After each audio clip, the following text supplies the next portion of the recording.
Just don't make this weird, Mara. Her father said it without looking at her. He was straightening his tie in the hallway mirror. Not, you look beautiful. Not, I am so proud of you. Just a warning. The same warning he had been giving her since she was a little girl who talked too much at the wrong dinners. It was a Saturday in late September. The Whitfield house in Charleston, South Carolina, was running on the kind of frantic energy that only happens when two daughters are getting married on the same day, and only one of them is considered the real event. Mara Whitfield was 28. Her younger sister, Sloane, was 25, engaged to a man named Preston Cole, whose family owned half the commercial real estate on the peninsula. Sloane's dress had been flown in from New York. Sloane's hair and makeup team had been booked for 6 months. Sloane's bouquet was the size of a small shrub. Mara's bouquet was from the grocery store. Nobody had said anything about it. Nobody had to.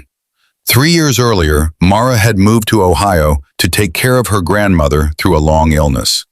By the time she came back to Charleston, something in the house had quietly closed around her, the way a door closes when nobody's paying attention to whether it's open or shut. Her room had been turned into a home office. Her name had stopped coming up at dinner. She had become a guest in a house she grew up in. Her fiancé's name was Walt Granger. As far as the Whitfields understood it, he did maintenance and grounds work for some property management company out near Mount Pleasant. They had met at a hardware store 8 months ago. She had been buying paint for her grandmother's old house, slowly fixing it up to sell, and he had helped her carry it to her car, because the cashier was not going to. That morning, Walt arrived in a 15-year-old Ford pickup with a dent in the tailgate. He parked it on the street because the driveway was full of caterers' vans, and he walked up to the house in a suit that fit him fine, but clearly was not new. The window in the front room gave a perfect view of the truck pulling up. "Oh my God," Sloane said, pressing her hand to her mouth in a way that was not quite hiding a laugh. Is he parking that out front? During this?"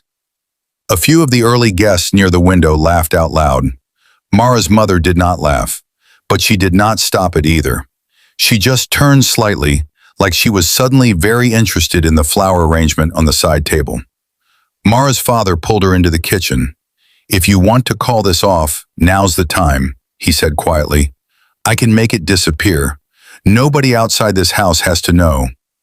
Mara looked through the kitchen doorway at the front room, at her mother adjusting Sloane's veil, at her father's face that had already decided what the right answer was. "I don't want to call it off," she said. "I want to leave." Her father's jaw tightened. "Fine," he said.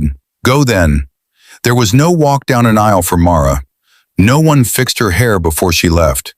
Her mother hugged her for exactly as long as it takes to not technically refuse a hug.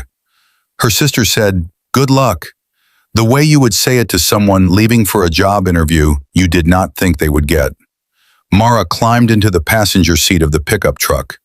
As Walt pulled away from the curb, she heard someone on the porch say, loud enough to carry, "Well, that's one way to solve a seating problem." Walt did not say anything until they were a few blocks away.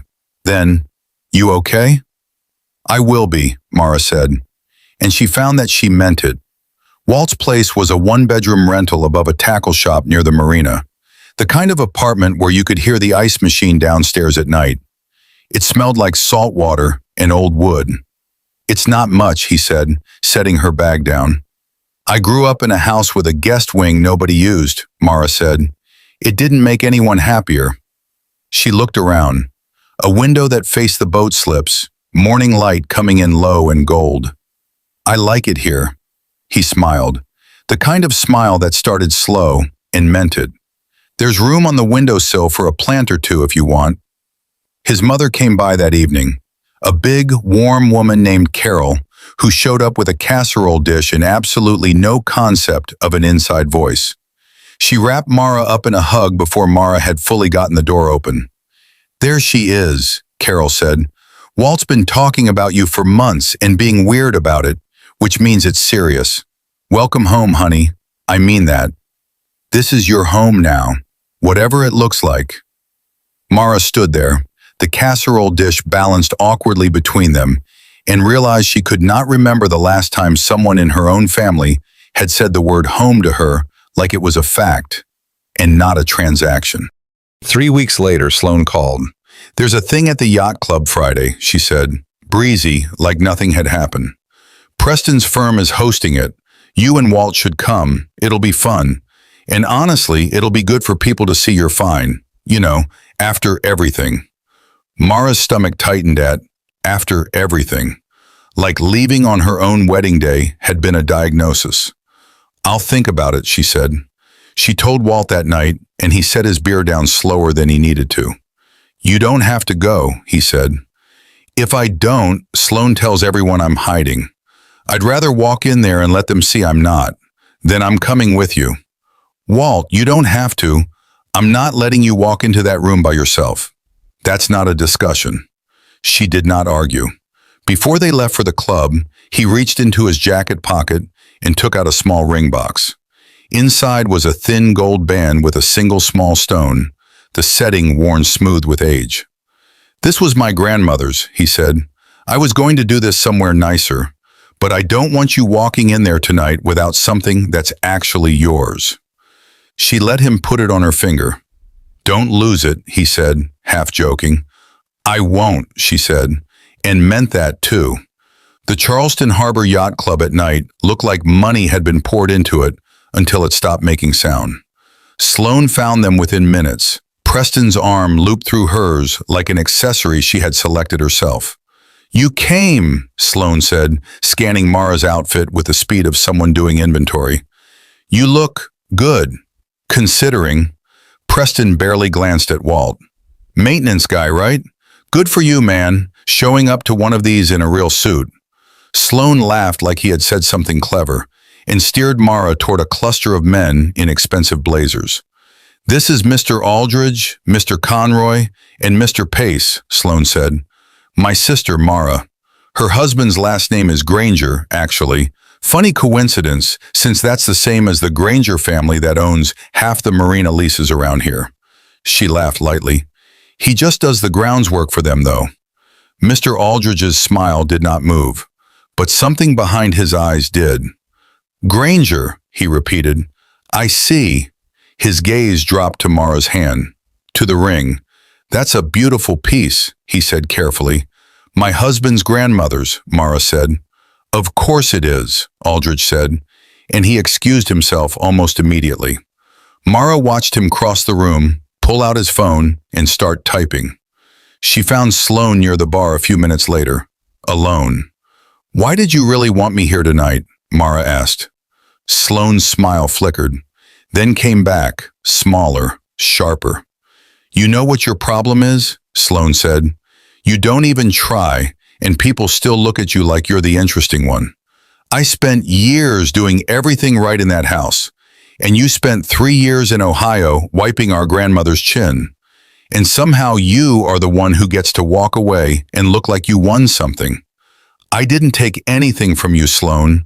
You took the attention. You always have. And now you've got some handyman hanging off you like you're doing him a favor, and you still walk around like..." Sloane's voice cracked at the edge. "I want you to admit something's wrong with your life. Just once. I want to hear you say it." Mara looked at her sister for a long moment. Really looked. "The way you look at someone you used to share a room with. I hope you find something that actually makes you happy," she said quietly, "because whatever this is, isn't it." She walked away. Her father intercepted her near the entrance. "Mara, what are you doing here?" "Sloane invited me. This isn't really the night for..." He glanced at Walt across the room. "Important people are here tonight. My husband is standing right there," Mara said. Preston drifted close with a drink in hand. "Probably parked the truck around back so it doesn't scratch the Bentleys." A couple of people near him laughed. "That's enough," Mara said. "Excuse me?" I said. "That's enough." Preston reached out before she could move and plucked the ring off her finger. He held it up to the chandelier light like he was appraising a pawn shop item. "Is this the big romantic gesture? Looks like it came out of a gumball machine. Give it back." Find it, Preston said, and tossed it. It hit the marble floor and skittered under a table. Mara did not chase it. She did not cry. She crouched down, found it, and put it back on her finger. Then she stood up and looked at Preston and did not say anything at all. That's when the room changed. She did not see Walt cross the floor. She just felt the room shift around him. Conversations dying mid-sentence. Two of the club's event staff stepping back without being told to. "You don't get to touch what's hers," Walt said. His voice was not loud. It did not need to be. Preston recovered fast. "You think you can walk in here and—" "Security," Preston said, snapping his fingers toward the staff. "Get him out." Nobody moved. I said, "Mr. Granger." A man in a dark suit, the club's general manager, was crossing the floor fast. Two staff members behind him. "Sir, I am so sorry. We had no idea you were—" "He doesn't know who he is," Preston said, laughing, but it came out thin. "Common last name, that's all. He's—" "Mr. Pace," the manager said sharply, "you need to stop talking." They left without another word. Outside, under the yacht club's drop-off lights, Walt looked at the red mark forming on Mara's wrist, where Preston had grabbed her hand. "You're hurt." "It's nothing, Mara. I'm okay." She looked at him. "But I think it's time you told me what that was in there." He told her in the truck, parked outside their building, engine off, both of them staring straight ahead at the dark marina. His name was not just Walt Granger. It was Walter Granger III. The Granger family had built half the marinas and waterfront developments from Charleston to Hilton Head. He had spent the last 2 years living simply off the radar after a falling out with his father over the direction of the family company. The grounds work, the apartment over the tackle shop, the truck. None of it was fake, exactly, but none of it was the whole picture either. "You let me think you had nothing," Mara said slowly. "I didn't let you think it. I just didn't correct it. At first because it was easier, then because—" He stopped. "Because what?" "Because I wanted to know if it would matter to you, whether I had it or not. That's not the same as honesty, Walt. I know. You watch me feel good about choosing someone with nothing. And the whole time there was a version of this where that wasn't even true. The apartment's real. My mother's real. Everything you've actually lived for the last month. That was real, Mara. I didn't invent any of that. I just didn't tell you about the rest of it." She sat with that for a long moment, looking out at the boats rocking gently in their slips. "I need some time," she said finally. "Okay," he said, and he did not argue. And he did not follow her inside right away. And somehow, that was the first thing he had done all night that felt completely honest. She found out 2 days later, sitting in a clinic waiting room she had gone to alone, that she was 8 weeks pregnant. She told Walt that evening, in the kitchen, with the casserole dish his mother had brought weeks ago still sitting on the counter, because neither of them had gotten around to returning it. He went very still. Then he exhaled, like something heavy had finally been set down. "Are you?" he started. "I'm fine. The baby's fine. Mara, Don't," she said. "Don't turn this into the thing that fixes everything. It doesn't fix anything. It just means we have to actually figure this out now, instead of later." "Okay," he said. "Then we figure it out. Slowly. However long it takes." 10 days later, the Granger family hosted something at their place on Sullivan's Island. Not a party exactly, more of a quiet dinner that somehow had 40 people at it. Walt stood near the head of the table. "This is my wife, Mara Granger," he said, and the room went quiet. In the particular way rooms go quiet when something is being settled, not announced. Anyone who has a problem with how she has been treated, by anyone, including people who share her last name, that's a problem with me now too. Mara's father started to say something about family. "You told your daughter not to embarrass you on her own wedding day," Walt said, not raising his voice. "You let her walk out the door with no one stopping her. You don't get to use the word family in this house. Across the room, Sloane had gone pale, staring at a woman near the bar she clearly did not recognize. A woman holding a folder, speaking to Preston in a low, controlled voice. Mara could not hear the words, but she saw Preston's face change. She saw Sloane's hand go to her mouth. She saw the particular kind of silence that happens when an entire performance collapses at once. Mara walked over to her sister. She did not say anything triumphant. She just said, "Come on, let's get some air." And Sloane, for the first time in either of their lives, let her. Later, after most of the guests had gone, Mara found Walt out on the porch steps, looking at the water. She sat down beside him. "I haven't forgiven you for all of it," she said. "I need you to know that." "I know. It wasn't the truck, or the apartment, or any of that. It was that you let me feel proud of choosing someone with nothing, when the nothing was something you could have ended any time you wanted. I won't make excuses for it," he said. "There aren't any that hold up." "Good." They sat in silence for a while, the boats knocking gently against the dock. "But I keep thinking about other things too," she said finally.